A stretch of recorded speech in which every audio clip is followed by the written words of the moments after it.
You know that feeling when you're reading something and it just feels alive?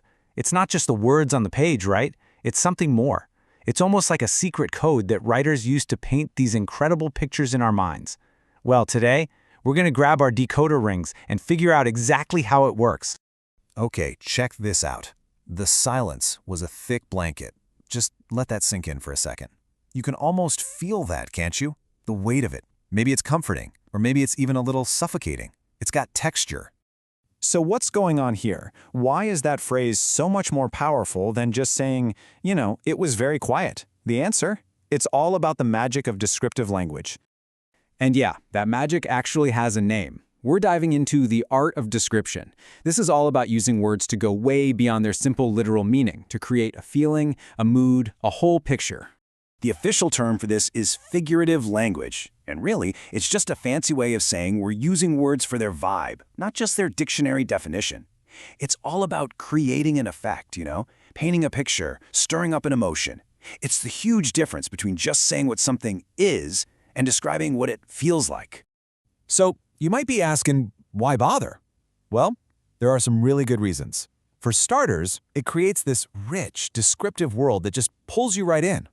It can also get a really complex idea and make it super simple and relatable. And maybe the coolest part, it lets writers hint at things, to suggest feelings and ideas without having to spell everything out. It's subtle, but so powerful. All right, let's open up the writer's toolkit, shall we? The first two tools we're going to look at are probably the most common and powerful ones for making comparisons, the simile and the metaphor. Now, they sound kind of similar, and they are, but the difference between them is absolutely crucial. Okay, first up is the simile.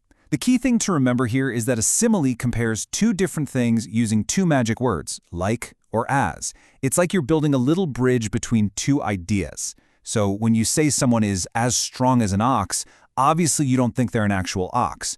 But that comparison, it instantly gives you this crystal clear picture of just how strong they really are. Now, let's meet its cousin, the metaphor. A metaphor is way more direct. It doesn't build a bridge, it just says one thing is another thing. No like, no as. Think about the phrase, her voice is music. See? It's not saying her voice is like music, it's saying it is music. It's bolder, right? It smashes two ideas together to create something totally new in your mind. So, let's just break that down one more time to make it super clear. A simile, that's an indirect comparison. It uses like or as. A metaphor, that's a direct comparison. It says something is something else. One is a bridge, the other is a fusion. That's really the main thing you got to remember.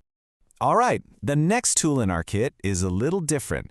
It's not about comparing two things. Nope. This one is all about giving life to the lifeless, and it's one of my favorites. We're talking about the magic of personification. So what is personification? It's exactly what it sounds like. It's when we give human qualities or actions to something that isn't human, like an animal, an object, or even something abstract like an idea. Basically, we're making the world around us a little more familiar by describing it in human terms.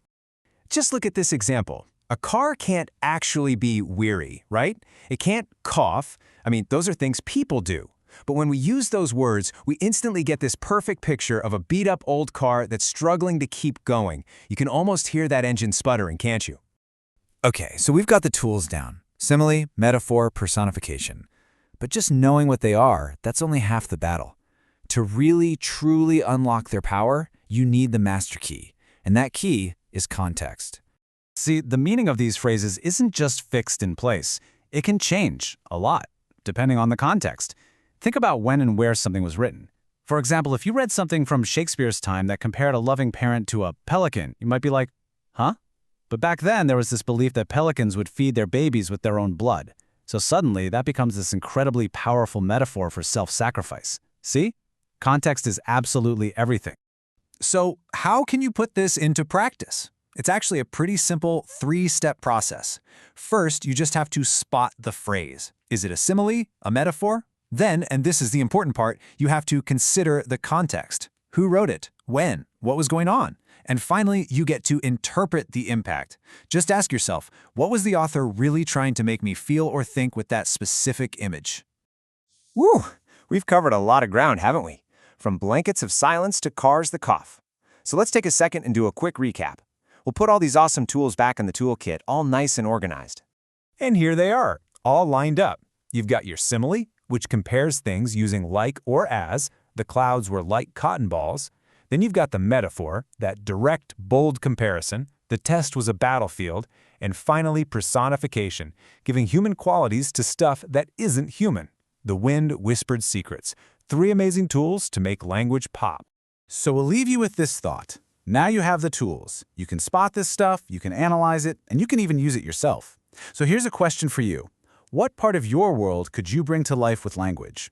What could you describe with a simile, a metaphor, or a little bit of personification? The code is officially yours to play with.